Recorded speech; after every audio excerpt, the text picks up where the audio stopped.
electoral body, the Independent National Electoral Commission, INEC, has raised concerns about the recall petition filed against Senator Natasha Akpoti-Uduaghan, who represents Kogi Central.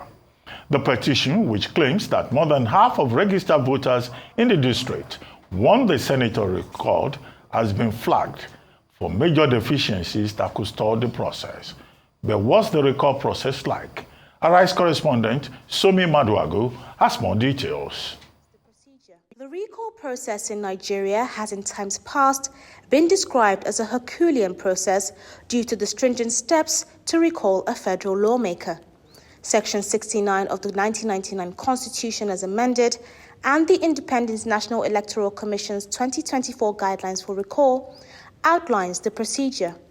The recall process begins when over 50% of registered voters in the senator's constituency sign a petition which must have clear contact information for all petitioners, including their addresses, multiple phone numbers, and email addresses. The petitioners must also submit a certified true copy of the total number of registered voters in the constituency to ensure the authenticity of the signatures. When the petition is submitted, INEC cross-checks the petition to confirm the authenticity of the signatures. If successful, a verification exercise is conducted at polling units where only the signatories to the petition confirm their intent. If the verification passes, a referendum is scheduled within 90 days, allowing all registered voters in the constituency to vote either yes or no to the recall. For the recall to succeed, more than 50% of registered voters must vote yes. If this threshold is met, INEC will then issue a certificate of recall to the Senate President, who is then legally required to declare the senator's seat vacant, triggering a by-election. In the case of Senator Natasha Akpoti-Uduaghan's recall petition, INEC has noted key issues. The petitioners only provided a vague address and included only one phone number instead of multiple contact details as required. The Commission says they did not submit a certified true copy of the registered voters from INEC, which is critical for verifying the signatures of voters in Kogi Central Senatorial District. INEC's National Commissioner and Chairman of the Information and Voter Education Committee, Sam Olumekun, in a statement, stressed that the recall process must strictly follow the Constitution and INEC's 2024 recall guidelines for it to be successful. Olumekun assures the public that if the petitioners correct these flaws, INEC will proceed with verifying the signatures at polling units using the bimodal voter accreditation system. Both petitioners and the senator will then be allowed to send representatives to observe the process alongside accredited journalists and independent observers. While no senator in Nigeria has ever been successfully recalled due to the high legal thresholds and political challenges involved, the process remains a key constitutional mechanism for holding lawmakers accountable. Somi Maduagu, Arise News. Meanwhile, some Kogi residents are beginning to speak up concerning the submitted petition for the recall of Senator Natasha Akpoti-Uduaghan. They say deception was used to gather some innocent Kogi residents to sign up under the disguise of constituency empowerment program. I could be here for the recall of Senator Natasha Akpoti-Uduaghan. No, sir, we are not. We are here for empowerment. But we are not aware about the recall by some group of APC. No, sir. So we are here for empowerment. We are not supposed to be here for empowerment. And we are given us the instruction to go into our voters card. So that was the instruction given to us that we should be here with the voters card for empowerment. No, there's nothing like recall. We don't have anything against our senator, for God's sake. So why did we come? This early morning, we were informed that we should come for an empowerment. When we get to the field, we are asked to bring our voters card. So they gave us a form to fill. You fill with your VIN and pen your signature. Then most of us will refuse that we cannot do that because we don't know that an empowerment can be done in this way. So we now left the field. Joining us now on this show as we take a look at the controversial recall petition is Jacob Anebe from Kogi Central Senatorial District and a former senior special advisor to former Governor Ibrahim Idris on secondary education. Mr. Anebe, good morning and thank you for joining us. Good morning, sir. Thank you for having me on the program. Okay, can we discuss this recall, or rather controversial recall petition in your constituency, Kogi Central?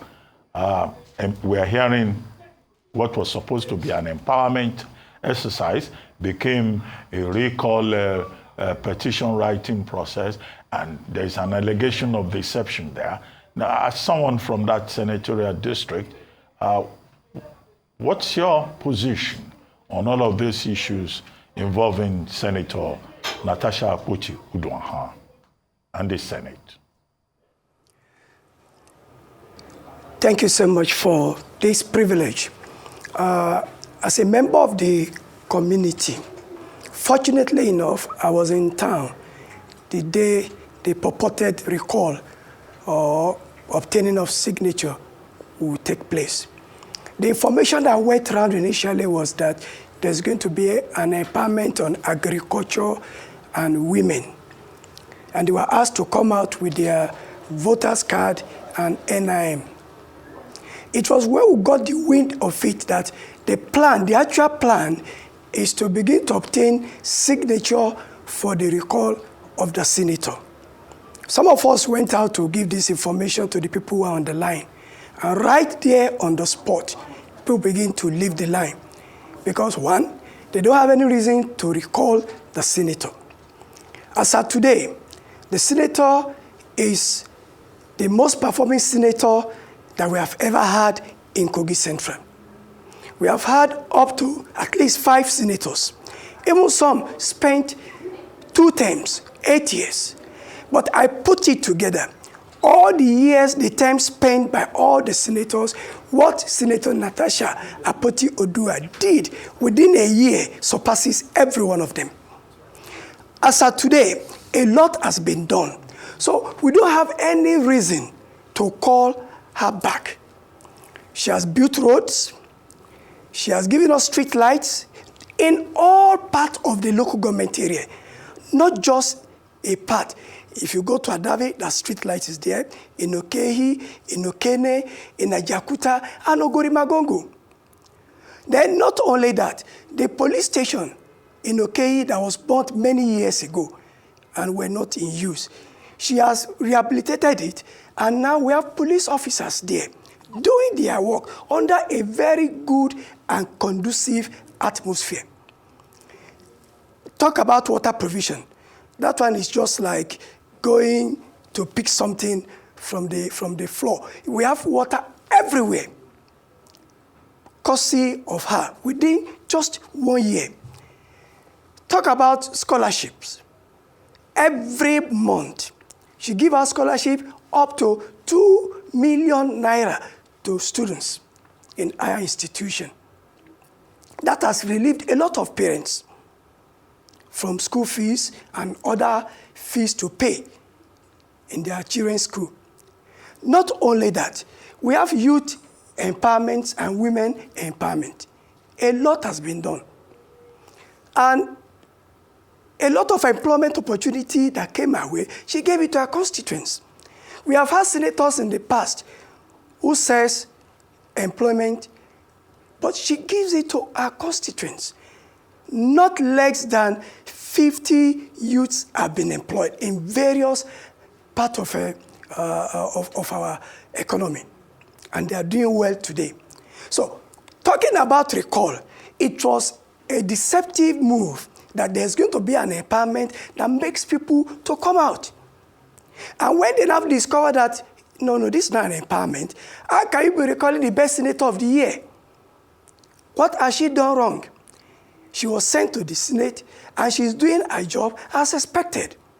So everybody start leaving and going home. If you found anywhere within the senatorial district where you have crowd, it is because, one, probably That area is the ward of the governor, or the unit where Yaya Bello votes. Not only that, another thing is that instead of having people in their various units, discovering that you have less than 10, 20 people at every unit, everybody was brought together at a particular place, not minding the units you belong to. Even the word doesn't really matter. What matters is that they want to see people gather so that they can have pictorial evidence that people gathered there. You will see link videos of people in people's houses copying from the INEC register names of people and signing, forging signatures. We have the videos, they are everywhere now. We know the houses where some of those things were perpetrated. We know who owns those houses. We know those who were there. We recognize them, they are part of our people in the community. And of course, let me also say this, that the purported recall is not by the constituent. It is being done by the APC. It is being done by few people in the APC. We have people in the APC who are not ready to be part of this recall exercise because to them, the senator hasn't done anything wrong. She has performed excellently well since she came in as a senator. You will recall that because of the rigging of the election and the whole thing that happened, she came in much later after other senators resumed. And within less than 6 weeks that she came in as a senator, we've had a lot of projects already within the central. As of today, I drove my vehicle not knowing that I didn't even put on the headlight because everywhere is lit up. It's not a party alone. She's not concerned about the party. What she's concerned about is the constituents. She doesn't want to know if you're APC or PDP. Everybody is involved in what she's doing. Well, and as I tell you today... Yes. Yeah. Right, thank you so much. And just for presenting that opening statement, talking about the work that she's done and also your suspicions around who might be behind this recall process. I'm glad you've answered that because I was going to ask, well, what's the proof that the APC is responsible for this recall process? I say that, and then having said that, has there been any reactions or efforts by the PDP to stop this process, to communicate with those who have been attracted through empowerment process, to let them know what it actually entails and what this means? Thank you so much. You asked of proof. Let me start from those who went to present the said petition to INEC. The lady, Charity, she is a special advisor in the government of Governor Ododo. She's a member of the APC. Out of the 5 other boys or men who stood behind her, I know 3 of them very well who are SA or SSA in this current government. And they are registered members of the APC. They are people that are known to us. We belong to the same community. So, and as for the people who got to know that they've been tricked with empowerment project for a recall, they all left. In fact, as I speak to you, the courses that some of them are receiving, I'm afraid, if in the very nearest future, you begin to see what is manifesting upon some of these people who perpetrated this evil against our land. Because it is an evil for you to think of bring home somebody who has done so much good to the people. For you to think of bringing down somebody who took everybody as her own. She's not bothered if you are APC or PDP, like I said.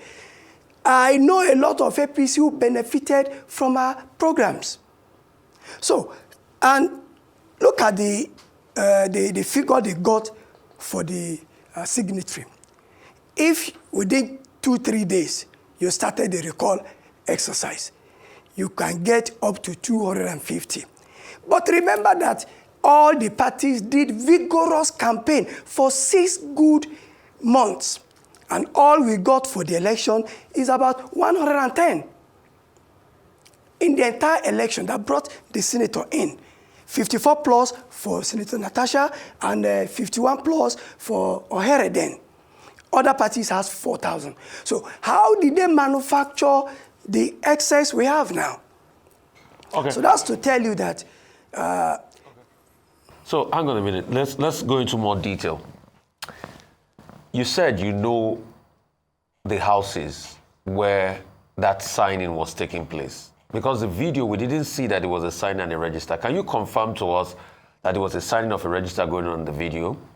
Can you probably mention those houses and the people that were doing that signing as it was going on?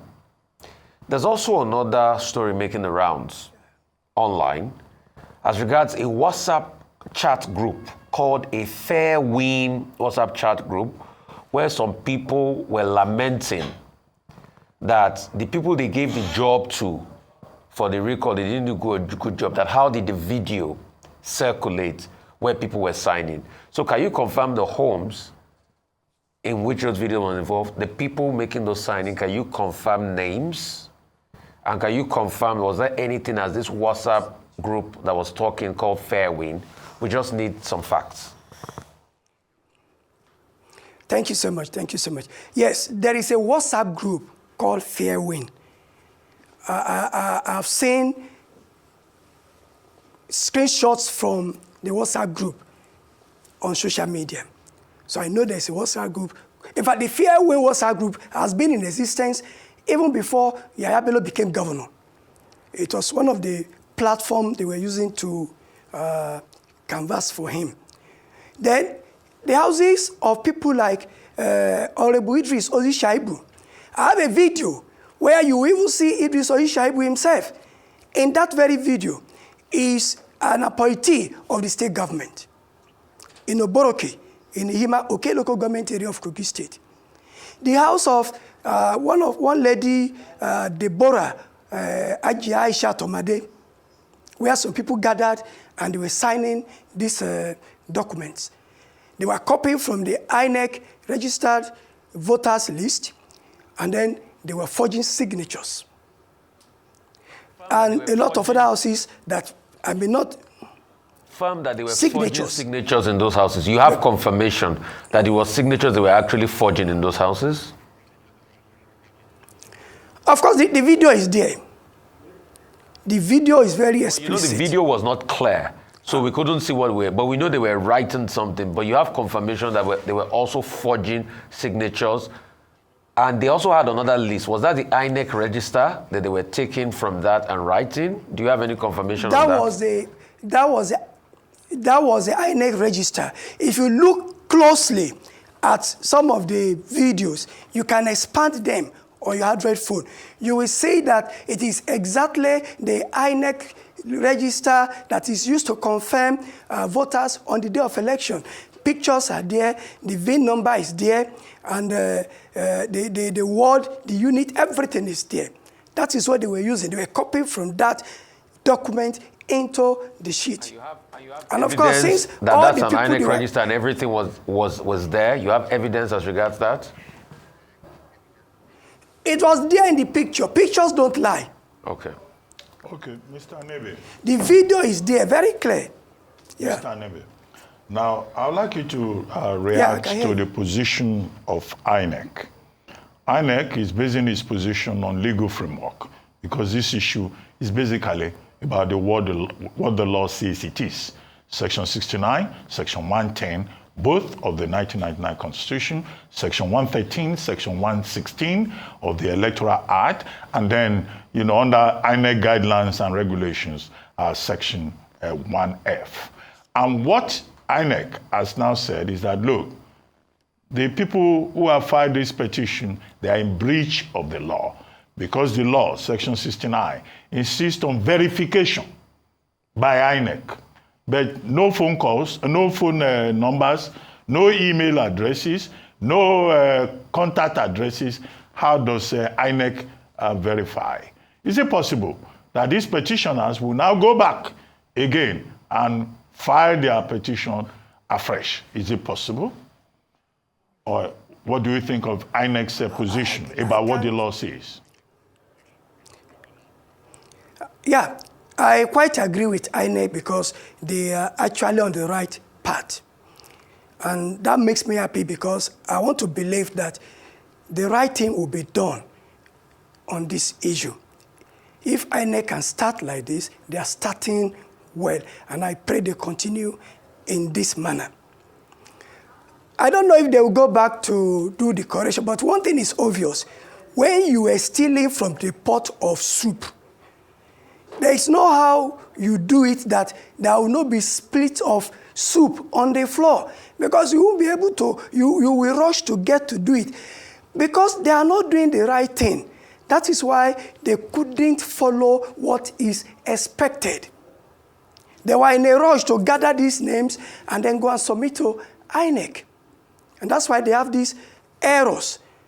So to me, it would have been good to be punished for this by not allowing them to come back, because the process, except they want to start a new process, this process is flopped already. It's failed already. It's dead on arrival.